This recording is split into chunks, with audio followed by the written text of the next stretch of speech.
Tengo el honor de abrir o de cerrar este congreso internacional invitado por la gente de Intercambios y agradezco la oportunidad de poder expresarnos y hacer conocer lo que en definitiva nuestro gobierno piensa sobre este tema y lo que se supone que debería ser los escalones de una escalera que no tiene que frenarse para un cambio definitivo de ese paradigma a vencer instalado durante muchos años.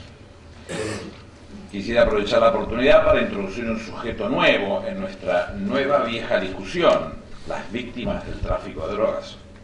Dobles víctimas en realidad, ya que en muchas ocasiones también sufren los prejuicios de una violencia legal que no se corresponde con su particular circunstancia.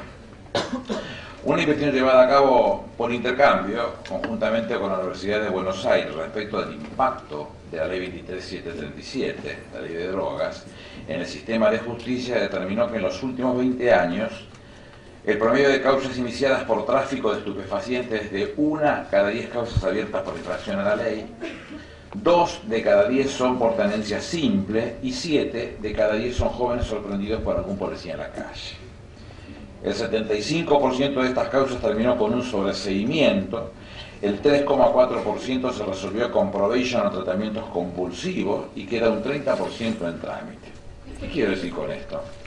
Que si despejamos todo lo que les acabo de comentar, nos vamos a dar cuenta que únicamente el 0, cada vez cantamos tango nos pasa esto. El 0,7%, vuelvo a repetir, 0,7% solamente terminó con condena. 0,7%, no llega a ser el 1 cada 100, 0,7%. Gracias. En el seno de la Unión Europea, la decisión marco del 25 de octubre del 2004 relativa a las disposiciones mínimas correspondientes al tráfico de drogas ya dejaba fuera de la regulación legal penal las conductas vinculadas al consumo personal. En la actualidad, todos los Estados miembros de la Unión están cumpliendo con dichos requerimientos. En nuestra región, el 80% de los países cumplen con el mismo requerimiento y las indicaciones de Naciones Unidas en este sentido hacen hincapié en el problema sociosanitario. ¿Qué más debemos exhibir para demostrar que el centro del problema está en un sujeto determinado que actúa en un contexto social determinado? Tal como lo definiera John Stuart Mill en On the Liberty, allá por 1859, el derecho penal solo puede utilizarse cuando una conducta cause un daño a un tercero. Esto expresa a todas luces que debería evitarse cualquier intervención penal en aquellas conductas que o conllevan un eventual daño para uno mismo o vulneran determinadas representaciones morales de la sociedad, que en definitiva son las representaciones morales de la sociedad o de una parte de la sociedad, pero no necesariamente tenga que ser la verdad revelada. Va de suyo que no es misión del derecho penal prevenir los daños que una persona pueda causarse a sí misma. Cuando el bien tutelado por el derecho penal reúne intereses individuales y colectivos, como en el caso de la salud pública, debe aceptarse el poder de disposición del sujeto sobre los primeros. Por ello la ley penal es la última ratio. Siempre tiene que ser la última, no puede ser la conducta, el conducto, el que produzca la traslación de la solución. Nunca. Ese es el último ratio. Allá al final, cuando ya no pudimos resolver nada, allá al final es cuando deberíamos encontrar con la ley penal. ¿Para qué han servido 75 años de prohibicionismo publicitario en leyes penales? Para nada. Grábenselo. Para nada. No han servido para nada. No nos ha dado nada. Han servido apenas para justificar, para no incorporar un tema que a algunos les parece irritante en la agenda política. Realmente es esto, es sacarse el quítame esas pajas, como dicen los españoles. Para eso es. Estas cuestiones pueden resolverse con políticas públicas, ergo, no necesitamos tanto de la justicia. Prueba de ello son las decenas de personas que han presentado y presentan amparos en la Ciudad Autónoma de Buenos Aires pidiendo tratamientos. Amparos que, por suerte, los jueces resuelven a su favor. ¿Cuál es la cuestión cuasi filosófica al respecto? ¿Es tarea de un juez ordenar un tratamiento? ¿O basta con que el Estado fije y ejecute la política sociosanitaria adecuada? Este es el secreto. Entonces, sacarse las caretas, dejar de esconderse para expresar estas cosas, no temerle a decirlas como corresponde, porque cuando nosotros decimos estas cosas aparecen un montón de radio, de diario que nos putean un poquito, todo, porque no les gusta que digamos estas cosas, pero cada vez somos más los que lo repetimos, somos más los que lo decimos, o nos atrevemos a decirlo, y son muchos más los que en algún momento tienen ese concepto, pero no se animaban a sacar la cabecita afuera y animarse a contarlo, o por lo menos pretender instalarlo para que sea fruto de la discusión. Está demostrado que del total del universo de personas que consumen drogas, una inmensa mayoría no incurrirá en consumos problemáticos. Nosotros hacíamos un cálculo que de 70-75% puede ser un consumidor recreativo, como le quiera llamar. Se me enojó Lozano la vez pasada porque dije una cosa de esta, lo sigo sosteniendo porque no me importa que piense, pero 70-75%, un 20-25% puede ser un consumidor abusivo y un 3, 4, 5% un adicto. En cualquiera de los casos, nosotros tenemos en claro que lo que va a suceder en el marco de lo que se va a consumir, la mayoría no incurrirá en consumos problemáticos. No obstante ello, también nos queda claro que el hecho de consumir sustancias que no son inocuas, sean estas legales o ilegales, puede generar riesgos, lo sabemos. Entonces, si esto fuera un tema meramente teórico, como ejercicio de la facultad, y uno tiene que separar blancos de negros o grises de colorados y qué sé yo, y hacer todo un invento, es muy fácil porque decimos ninguno toma droga, ya está todo. Lo otro se hace fácil. Pero estamos hablando de conductas humanas, de tipos, o de hombres y mujeres y pibes y los que se les antoja, que tienen ese libre albedrío para hacer lo que quieran, y que dentro de ese marco también está la posibilidad de que un día se les antoje consumir una determinada sustancia legal o ilegal, y que dentro de ese marco de las libertades ganadas entre todos, y que dentro del concepto de lo que concibe como lo legal o de lo que concibe como lo espiritual, está ese marco de la libertad y lo desea hacer. Y bueno, si eso va a suceder, porque va a suceder inevitablemente, ¿por qué no prestarle atención? Porque si no sería muy simple cualquier otra cosa. Si esto va a suceder, ya, bueno, joder, yo soy la rata la tuya, yo no me tengo que meter. No, si eso forma parte de la sociedad en la que integramos nosotros, ¿no? Todo no tiene que integrar. Cuando discutíamos el tema del matrimonio igualitario, una discusión de las características esta, gente absolutamente agraviada durante muchísimos años, que un día alguno tuvo que ponerse a pensar, ¿por dónde agarramos? Con el viejo concepto romano, en donde nosotros tenemos a los mayores que nos van diciendo de mayor a mayor cómo se va a resolver la sociedad, y la sociedad interpreta ese pensamiento del mayor a mayor en sus normas que van a conducir la vida de la sociedad.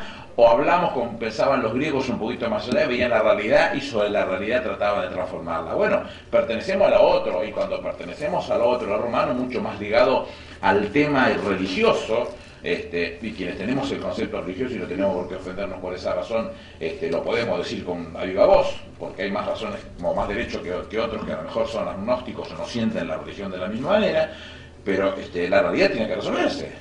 Y como yo no soy un progresista, no me quiero disfrazar de lo que no soy, lo quiero hablar en el marco de la libertad, que sí soy un amante de la libertad. Cuando me decían, no, pero la religión, yo conozco, esto es importante, muchísimos legisladores que votaron en contra porque los apretó el obispo de la zona. Es la verdad, lo llamaba ese viejo, ni se te ocurra, rack. Y el tipo por ahí tenía que volver al barrio y no se animaba después a poner la cara para decirlo. ¿Y esto está bien o está mal? ¡Mal! Y para los que todavía creemos, o los que tenemos un concepto de la religión determinado, y somos por lo menos fe, o tenemos fe de una determinada manera, si se quiere, pero la tenemos, esa fe, al Dios a que uno le reza, bueno, no puede ser malo, no puede. Yo me imagino preguntándole, mira, tengo dos tipos que quieren vivir juntos, o dos minas que quieren vivir juntas, ¿qué hago? Y se arreglado, boludo. Me imagino así a Dios, perdón por la grosería, pero me imagino diciendo una cosa de esta característica. Acá estamos exactamente lo mismo, exactamente la misma situación. ¿Cuál es la situación real? ¿Es la justicia la que me tiene que resolver el tema por los amparos y darme? No tiene nada que hacer la justicia. Bendito sea que algunos meten la mano y tratan de colaborar de la mejor manera. Creo que es el Estado el que realmente tiene que resolverlo, y eso es el camino que nosotros hemos emprendido hace un buen tiempo. No obstante ello, también nos queda claro que en casos particulares la tarea consistiría en generar adecuados mensajes preventivos. Sería bárbaro si nosotros acertáramos, porque no es fácil dar con el clavo con eso, cómo decir, cómo llegar a decir, che, esto es jodido de verdad, fíjate a ver si podemos evitarlo, y por ahí, con un mensaje adecuado y bien pensado, y con un genio de la comunicación y no sé qué cosa, plantearlo, y por ahí a una parte de estos que estaban dispuestos ya a ingresar a ese determinado consumo, les impactara, girar, yo voy a esperar un poquito, para ver qué es lo que, cómo es el tema, cómo lo resuelvo, y morigeraríamos la situación. Es posible, pero hay que dársela a esa política de la prevención y la búsqueda de alternativas de esa característica. Para aquellas situaciones de acceso, la tarea podrá llegar hasta soluciones de derecho administrativo sancionatorio, como sucede en Chile o Portugal, puntualmente, lo que por otra parte ya está previsto en diversos códigos contravencionales. Ahora bien, lógicamente existen sujetos que se hallan en una especial situación de vulnerabilidad biopsicosocial. Son grupos relativamente pequeños en proporción al universo de consumidores, entre los cuales el uso adquiere características complejas y problemáticas. Aumenta cuantitativa y cualitativamente el consumo hasta privarlos de desarrollo de proyectos de vida independientes y llega a comprometer seriamente su autonomía. Es precisamente este colectivo de consumidores el que necesita un tratamiento adecuado a las manifestaciones de un consumo patológico. Intervenciones asistenciales que deben admitir, por lo tanto, alternativas múltiples, incluidas las estrategias de reducción de riesgo y, ¿por qué no?, de reducción de daño. Queda claro entonces que la solución requiere de la participación de todos los sectores del Estado que se deban involucrar en este tema, como educación, salud, trabajo, desarrollo social, cultura, deporte, y toda dependencia que pueda contribuir a alcanzar resultados positivos entre los grupos más vulnerables. Por lógica consecuencia, entre el derecho a la salud como derecho humano de segunda generación y el mentado derecho a la seguridad esgrimido para perseguir a usuarios y adictos, debe primar, sin lugar a dudas, el principio de humanidad, reconocido por nuestra Constitución Nacional. Este es el que debe primar, el principio de humanidad. Es así que en diciembre del año pasado se promulgó la ley que ya acaba de comentarlo tanto la doctora Cuñarro como Yago Dinera, la ley de derecho a la protección de la salud mental. En su artículo 4 hablamos ya de las adicciones como una enfermedad que se tiene que tratar, que debe ser tratada y que el Estado debe prestarle atención a esto. Pero previo a esa ley, con la asistencia del Comité Científico Asesor, habíamos elaborado un proyecto de plan de atención integral de prevención, de asistencia e inclusión en el campo de las adicciones, que proponía la intervención coordinada del Gobierno Nacional con los gobiernos provinciales, las obras sociales, los prestadores privados. El objetivo era la posibilidad de que se armaran centros de diagnóstico y sintomatología y se pudiera requerir, si fuera necesario, una internación por un tiempo limitado o actividades de tipo preventivo para consumo ocasional. Todas esas cuestiones se hubieron resueltas con la ley de la creación, mejor dicho, la Ley Nacional de Salud Mental. Tal como lo fundamentan los axiomas de todo el derecho occidental, desde la Declaración de Derechos del Hombre y del Ciudadano del 26 de agosto de 1789 hasta el Pacto de San José de Costa Rica, la penalización de la tenencia de sustancias psicoactivas para consumo atenta contra las libertades individuales. No hay que ser un genio, no hay que inventar de esto una cosa que fuera desgarrante en cuanto al análisis que nosotros nos tengamos que proponer. Y además de ello, y por sobre todas las cosas, no es sutil, no disuaden esas legislaciones, no han conseguido por esa vía, no ayudaron, sancionaron casi todo y hasta con torturas para concluir con el último resultado. ¿Y cuál fue el resultado? Nulo de nivel absoluta, no ha habido resultados positivos.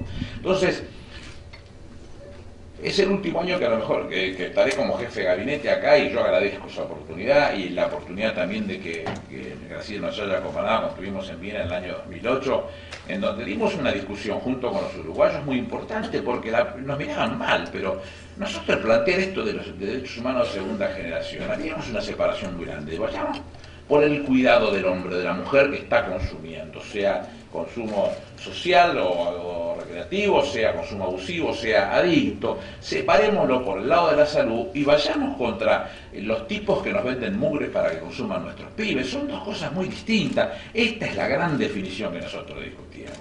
Son 40 años, pero yo les recuerdo que esos 40 años se producen Nixon es el presidente número 37, si yo no me equivoco, asume el 20 de enero del 69 y termina en el 73. Quiere decir que cuando él es expulsado o se renuncia al gobierno el 9 de agosto del 74, era su segundo mandato, con lo cual no le había ido mal con la guerra a las drogas. Al contrario, él gana elecciones con la guerra a las drogas. Y esa guerra a las drogas que él logra venderle a patriotas como López Rega, que lo compran con muchas ganas eso. Porque iban en el mismo camino de ellos. Era el mismo el camino, con lo cual venía todo bárbaro para cargarle la romana a un pibe que fumaba un faso y no ir a buscar a los que tenían que ver con la corrupción, con el maltrato, con el agravio, con la muerte, con toda esta mugre que nos sometieron. Entonces, desde ahí fue casi un repique con un oasis de 1985 y ese voto para el cuadrito del doctor Petracchi, que volvía a hablar de las acciones privadas de los hombres y que lo volvemos a ver ahora con el fallo Arriola. Pero eso es muy poquito el tiempo, porque en el 88 la convención vuelve a plantearnos el mismo tema que todos conocíamos, y a la luz de la convención del 88 sale la bendita 23737 que nosotros gozamos hasta el día de hoy. Esta discusión es la que nosotros quisimos plantear en aquella oportunidad. Después yo me reuní con su presidente, con el presidente de este foro, el más importante mundial desde el punto de vista del tema drogas. Charlamos un rato largo, lo invitamos a venir a Argentina, estuvo a punto de venir, después hubo unos líos en el medio que no se pudo conectar nunca, pero 2 años después se aparece, siendo todavía presidente de ese foro, Antonio María Costa se llama, italiano, y él termina diciendo lo mismo que decíamos los uruguayos y nosotros. Es decir, vayamos por la salud y vayamos contra las pirañas, término que me pareció bárbaro y que piola para utilizarlo. Vayamos por la salud, resolvamos el problema de cualquiera de este 100% que mencionábamos recién y vayamos contra las pirañas. Pero después nuestra Corte es la que todo el mundo decía va a despenalizar. Nadie despenaliza nada. La Corte elaboró la inconstitucionalidad del castigo penal en un serio privado, gráfico, contundente, muy claro y definido. Entonces, si esto es la Corte hacía, faltaba la frutilla del postre, que terminó siendo las definiciones de la administración Obama en los Estados Unidos, que tenían una diferencia copernicana con lo que había sucedido con Nixon 40 años antes. Y decía, el tema es la salud, lo otro no tiene solución, y la guerra está demostrado que fracasó, que ninguna de las acciones que se quisieron llevar pudieron reducir un solo metro cuadrado de cultivo, pudieron reducir un solo centímetro en cuanto a las discusiones respecto de la entrega de los productos y de las redes de narcotráfico, y un solo consumidor menos. No se pudo hacer eso.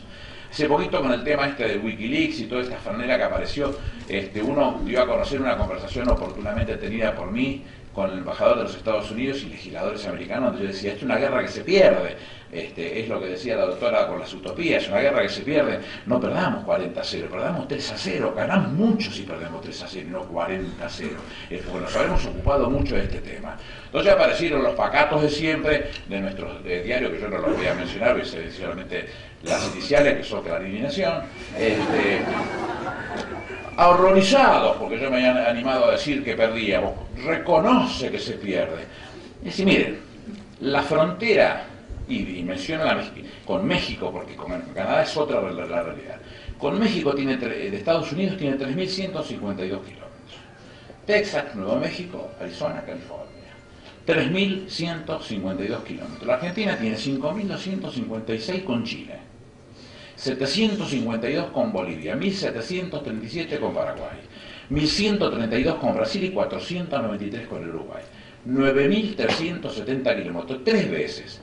Ellos tienen paredones, coche, camioneta, cochecito, cochezazo, helicóptero, no sé qué cosa. Son los mayores consumidores en drogas vegetales, cocaína o marihuana. Uno de los mayores en opiáceos, en heroína, y quizás el mayor en drogas de diseño como la metanfetamina. Nos cae a todos. Ellos pierden 88-0 y nosotros también. Vamos a discutir lo que nos interesa a todos y cómo lo ordenamos entre todos.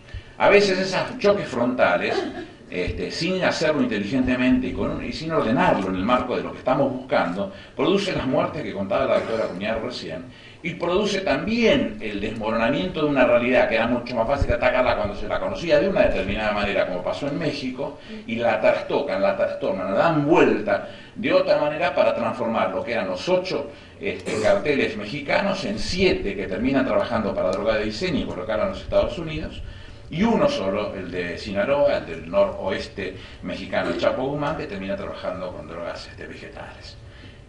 Todo esto trastoca, porque lo que antes eran broncas entre sí terminan siendo UTE, uniones transitorias de empresas que se juntan para tratar de traficar a un lugar que vende y paga caro. Entonces digo, esta es la situación que nos vemos. La Argentina es un país de consumo perdido, dice Dualde. La Argentina es un país de tránsito, gracias a Dios. ¿Por qué no? Porque nos lo propongamos nosotros. Porque se lo proponen ellos porque el negocio es malo. Entonces la discusión que nosotros tenemos que darnos es: dejen de joder con los perejiles, vamos a buscar lo que tenemos que buscar. La realidad es esta la que tenemos que plantearnos, y el resultado que nos está dando es bueno, lo podemos conseguir. Ahora, si hablamos de todo lo que nos ha pasado y de lo que está pasando en la realidad, es importante conocer las relaciones. ¿Por qué nos pasan por acá? Porque lo venden en España, firmamos convenio con España, con Portugal, con resultados muy positivos, volteando hechos muy fuertes, porque trabajamos al unísono con información fresca en el momento y no esperando todas estas parafernalia de cosas que van dando vuelta por el mundo y que llegan tarde y nunca. Y además conocemos realidades, porque cuando hablamos de droga de diseño, tanto la efedrina como la pseudoefedrina, la tonelada puesta en China cuesta $50, pero la tonelada de metanfetamina puesta en Estados Unidos cuesta $50.000. Hay 1000 veces el valor para corromper. Y si nosotros no sabemos que esto corrompe políticos, corrompe empresarios, corrompe fuerzas de seguridad, corrompe curas, corrompe lo que se le cruza, estamos viendo otro canal, no estamos prestando atención a lo que nos está pasando. Entonces, si esta es la realidad, no la ataquemos en el facilismo o en el reduccionismo estúpido de querer que se resuelve atacando a un pibe porque lo agarramos con un porro, que fue la historia de hacer las estadísticas de nuestras fuerzas de seguridad. Y yo hago en esto un reconocimiento a las fuerzas de seguridad, donde normalmente los responsables del área de narcotráfico, cuando la doctora en representación de la comisión les hizo separar, no, un número no con nosotros, vamos a trabajo. Yo le decía a ella, bueno, puede ser que sea difícil la situación, terminaba diciendo, bueno, por fin, basta hacer números, vamos a laburar por la que se tiene que trabajar. El objetivo es esto 40 años de parafernalia, como les decía, nos están dando un resultado horrible, y el resultado horrible está graficado en cada una de las acciones que hemos expuesto. Yo termino como jefe de gabinete, pero si Dios me ayuda, seré senador de la Nación, y si la ley no salió antes, yo te garantizo que sale después. Pero yo voy a estar metido en la sanción de esa ley, que la modificación de la 23737, para que empiece a humanizarse y a darle respuestas a los que la están esperando hace mucho. Si hay algo que define como el problema más importante vistos por nosotros hasta este momento, es que toda esta parafernalia, todo este absurdo, toda esta subestimación de la realidad de los hombres y las mujeres que pasan por situaciones de esta característica, y la generación de legislaciones y discursos terriblemente duros y qué sé yo, contra el que consume y no ir contra las pirañas, como decía Costa, es fundamentalmente que no nos permitieron ayudar, no nos dejan ayudar al que está pasando por una situación de esa característica.